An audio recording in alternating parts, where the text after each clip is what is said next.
Yo, what's good YouTube? Crow here, aka Scoop, back with the CPC. Finally, we're gonna get these last two battles out real quick. We've got week number 9 and week number 10 here. We got a double whammy, and we're gonna be taking on Hiker Toad, who's a decent battler, and Will, the RNG Lord, or something like that, who is also a decent battler. So, I'm gonna try to cop out a W in these last 2 weeks and finish with 2 wins on the season. Not been our season. We did have a little bit of unfortunate luck against us this season. So yeah, there's that. Not too big of a deal. We do bring a lot of fun in these last 2 weeks, so let's talk about it a little bit. We've got Glade here, which is a jolly max attack, swords dance, close combat, Zen headbutt, and the X scissor. The X scissor there for the Mew, and then Zen headbutt in close combat will literally take care of everything else. I debated a bulk up variant so that I could live one Brave Bird from Talonflame, you know, revenge killing me. But I decided that Swords Dance was better so that I could break through things like Mew and Rotom without being burned with Little Wisp or something like that, despite having Misty Terrain on the squad. Speaking of Misty Terrain, we have a Spadef variant for Tapu Lele here with a little bit of speed investment and max HP. We've got Moonblast, Taunt, Haze, and Nature's Madness. Nature's Madness is there to catch the Venusaur switch in. Haze is there to obviously bypass some threats that could, like Azu setting up or something like that, or Talonflame even with bulk ups or Swords Dances respectively.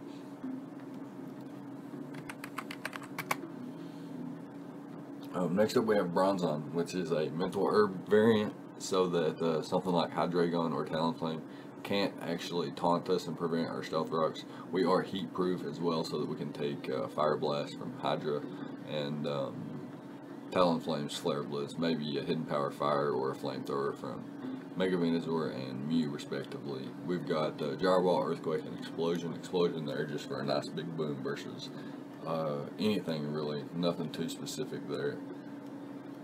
I don't think so anyway.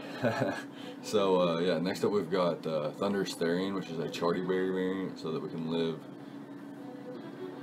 I think it was for Mega Aerodactyl, maybe it was regular Aerodactyl, and we've got U-Turn, Thunderbolt, Psychic, and Hidden Power Ice. Hidden Power Ice there for Dragon types and Ground types, and then Thunderbolt for General Stab, Psychic for the Mega Venusaur, and U-Turn just for momentum, so that we can bring in things like Kartana and Mega Glade and just put in quite a bit of work there. Next up we've got a Swords Dancing Kartana with Leaf Blade, Smart Strike, and Giga Impact, and the Normalium Z, so that we have a very, very powerful breakneck blitz. Yeah, we actually are rocking a minus attack nature with 0 IVs in attack, so that we can get a speed boost after a knockout, and Swords Dance will come into play to make us a lot stronger than what we are with 330 points in attack, despite having a 181 base attack. That's just unheard of. Well, why weaken ourselves? These beast boosts make no sense sometimes. Anyways, next up we've got the Tortonator, Big Smoke here. We've got an Iron Ball variant with Fling, so we're going to be flinging that Iron Ball. We've got Fire Spin, Endure, and Endeavor. Really nice set here, max HP, max for death, and got the shell armor there so that we can't be struck by critical hits. Pretty cool set. But yeah, so I guess we can go ahead and hop into the battle here, see what he wants to lead with. I can potentially lead with Mega Glade, as long as he doesn't lead Mew or Talonflame, or I guess Rotom as well. We should be in an okay position. I guess it'd be really nice to lead Mega Glade versus like a Mega Venusaur or a Hydreigon lead. Tapu Fini also covers the Hydreigon lead. I'd say he could lead with Talonflame or Hydreigon, predicting my Rotom, or excuse me, predicting my Bronzong lead. I'm going to lead Bronzong anyway, since I am Mental Herb and I got the heat proof. I can guarantee my rocks here pretty much. So that's what I'm going to try to do here. As he goes for the liquidation, he does quite a bit of damage there, and we're going to get our rocks up and go hard into our Tapu Fini, as he looks to be choice banded and does quite a bit to our Fini as well. and we're going to double out into our Gallade as he goes out into his Rotom Wash. So this is pretty nice here, actually, because he's not going to be able to do much damage to us, and he can't paralyze us or burn us or even toxic us, so that's really nice. We can set up a free Swords Dance here, or we can just attack. Either or, I guess it didn't really matter, but as he chooses to defog, it's really nice for us because we can just click close combat here, as it will knock him out. But he does decide to save his Rotom Wash and sacks off his Hydreigon. I guess not seeing much use for Hydreigon being outsped by Mega Gallade, doing no damage to Tapu Fini, and potentially being outsped by Thundurus and Kartana respectively. So yeah, there's that. Here we're going to go into our Tortonator as he goes for the Brave Bird. Does a little bit of damage, nothing too significant, nothing too scary there. But he does reveal the Z move here, and it is able to knock us out. It's just a little bit unfortunate. But yeah, it'll be okay. Not too big of an issue, I don't believe. Anyways, here we are with our Kartana finally bringing this thing in, and we're going to go straight for the Swords Dance. But yeah, he goes hard into the Talonflame, and we don't want to drop to the Flare Blitz here, so we go hard into our Tapu Fini. Not too big of an issue.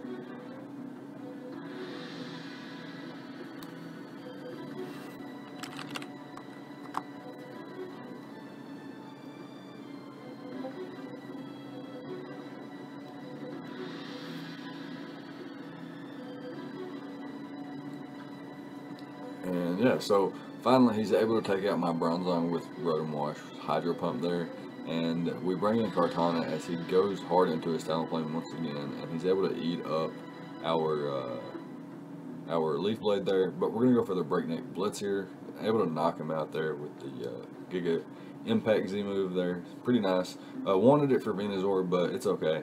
And we're going to have to sack off our Tapu Fini here as he goes for the Hidden Power. Probably Fire. It was resisted, so yeah, probably Fire. And we're going to double out into our Mega Gallade here, predicting the Poison type move. And he couldn't poison us thanks to the Misty Terrain. And we can set up another Swords Dance, or we can just attack.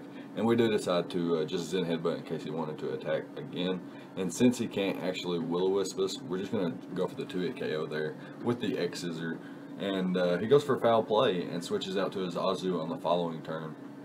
And we're going to go into our Tapu Fini here as he reveals to be, well, there's a critical hit there, so I guess it doesn't necessarily reveal anything.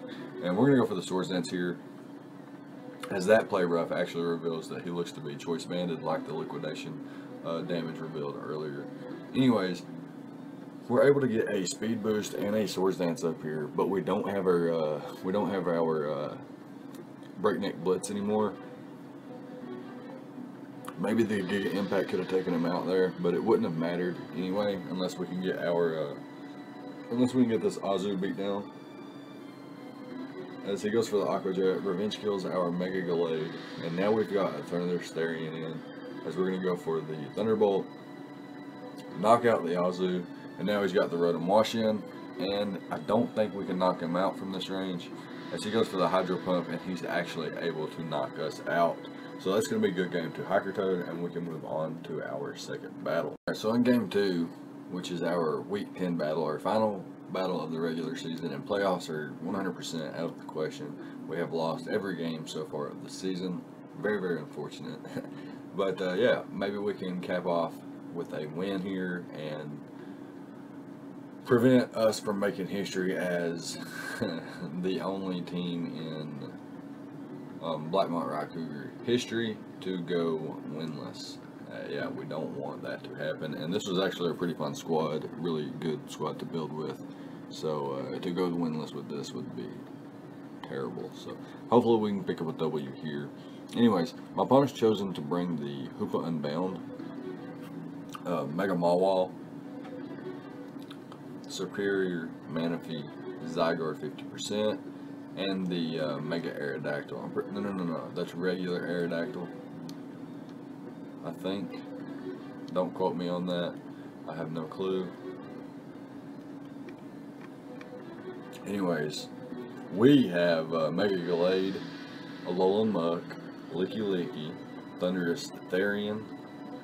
We have Gligar and the Savali this week, where our Gallade is actually a substitute, mono drain punch variant with bulk up and encore.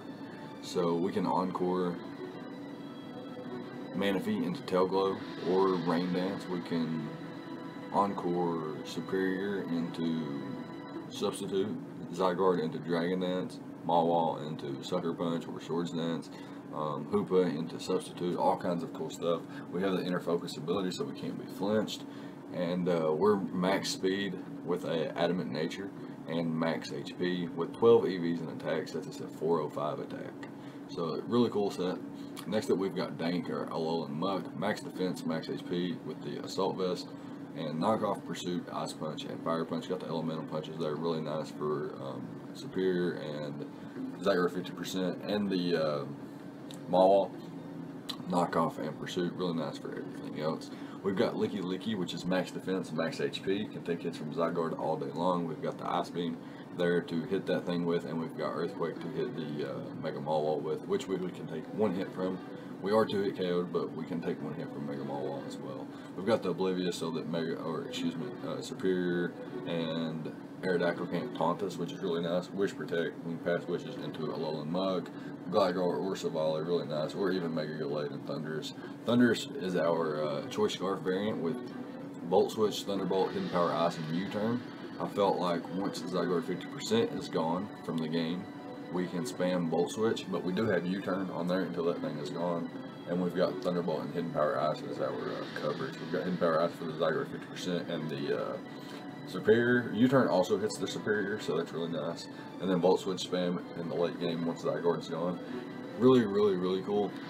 And this thing could potentially catch the Aerodactyl off guard, so that's pretty dope. Next up, we've got an Eviolite variant for Gligar. Max defense, max HP, Stealth Rock, Earthquake, U-Turn, Roost. Real standard set there. Enough speed to always outpace Mega Mawile. Last but not least, we have a Savali Grass with the Grass Memory, max Spadef, max HP. We needed something to always switch in on Manaphy. We've got the Parting Shot, multi-attack, which is Grass type, and Icy Wind for the Serp, and Defog just to get rid of any kind of potential hazards that could be problematic to us. So yeah, I guess we can hop into the battle with all that being said. His only rocker is Aerodactyl, and we are Choice Scarf Thundurus Therian, so we could potentially catch him off guard here. And we're going to go for the Volt Switch. I felt like if he went into Zygarde 50% predicting our electric type move or Choice Scarf, I felt going into Licky Licky was a fine play after that. So Volt Switch was pretty risk free here as we catch the Aerodactyl off guard and we're able to knock that thing out. However, we're going to bring out our Gligar here, and he takes advantage of that, going straight into his Manaphy and clicking the Tail Glow. As we go into our Savali, we are max HP, max Spadef, so we're able to take his Ice Beam. He's not able to 2-hit KO us, but we're unable to 2-hit KO him as well. And he hard switches his Serp in as we are going to have to switch out here. We go into our Alolan Muk, which is, Assault Vest, and we click the Pursuit as he does switch out. Really nice for us here. We're going to predict him to set up a Dragon Dance or a Substitute or a Coil, and we're going to decide to go for the Ice Punch on this turn and see exactly what he wants to go for. And then on the following turn we could potentially switch out, which is exactly what we're going to do, as he does reveal Coil, and now we're just able to spam Ice Beam since Coil doesn't affect Ice Beam's damage output. And he's not going to be able to come close to like a 2-hit KO. He doesn't even 3-hit KO us there, as you can see. Licky Licky's just way too fat. Very, very cool mon. Anyways, we're going to be able to take this thing down eventually with this Ice Beam. Get rid of the Zygarde 50%. So 2 huge threats down already. Aerodactyl with its speed and Zygarde with its, just offensive and bulk. Offensive prowess and bulk. Anyways, we're able to go into Gligar here, but he's EV'd to not be 2-hit KO'd by a no investment Gligar, which is really crazy. And we're actually able to outplay one Sucker Punch with our Stealth Rock, but we decided to Roost on the following turn as he reveals to go for Play Rough on that turn. And he goes for Sucker Punch as we sub up with Mega Gallade, and this is exactly one of the scenarios we talked about.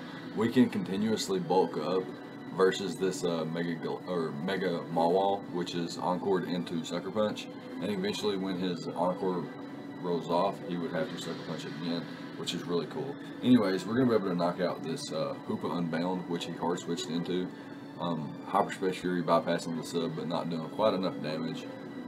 Start going to be able to break her sub, but again, Drain Punch easily going to be able to knock it out at +2, even without any attack investment. And then Mega Mawwall is going to drop as well to Mega Gallade, and now Manaphy should drop to Mega Gallade at this range as well. And we're finally going to pick up a W with a very, very nice Mega Gallade set, showing why it's the best Mega in the format. A sub, bulk up, encore, mono Drain Punch set just just beat, you know, basically an entire team, and was able to avoid being damaged at all by a +2 Mega Mawwall with Play Rough and Sucker Punch, both of which could have knocked us out. So yeah, just, you know, Mega Gallade's hidden tax is just insane. Best Mega, no doubt. that's gonna be it. Let me know what you thought about the prep and the plays on both sides of the field for both games, week 9 and week 10 here. Let me know what you thought about the battles, plays, etc., etc. Leave a like, comment, and subscribe, all the good stuff, and I'll see you guys next time. Excuse me, sorry. Spoiler alert, we did finish 1-9, but, and the CPC season 6 did end, or yeah, season 6 did end. Sticks won the championship. Very, very, very solid performance on the season. Very deserved champion, and season 7 is right around the corner. So leave a comment on what kind of Pokemon you want to see me draft for season 7 of the CPC. I put a poll on Twitter on what kind of dragon I want to use: Zygarde 50%, Mega Charizard X, Kyurem Black, or Mega Sceptile. So leave that down in the comment section too, which one of those 4 dragons you would like to see me use in the CPC. But yeah, I'll see you guys next time. Thank you guys for watching.